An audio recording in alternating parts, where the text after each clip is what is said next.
বন্ধুরা, আজকে আমি ডিলিশিয়াস কাস্টার্ড মালাই ব্রেড বানিয়ে দেখাবো। বানানো খুবই সহজ।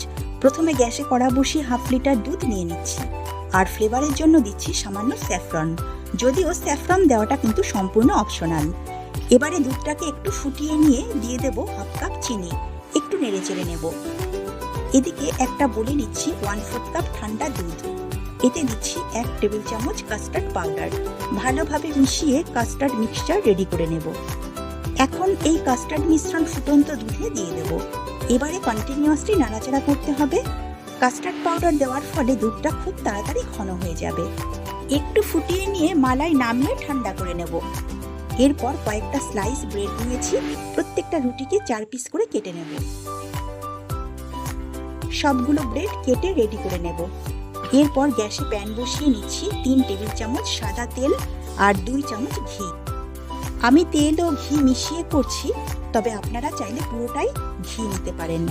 তেল গরম হয়ে গেলে কেটে নেওয়া রুটিগুলো দিয়ে দেব। উল্টে পাল্টে লাল করে ভেজে তুলে নেব। সবগুলো ব্রেড ভেজে নিয়েছি। এবারে একটা পাত্রে ভাজা ব্রেডগুলো নিয়ে নেব।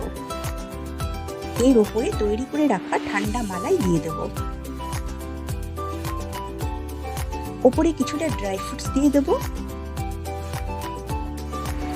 ব্যাস, তৈরি হয়ে গেল ডিলিশিয়াস কাস্টার্ড মালাই ব্রেড।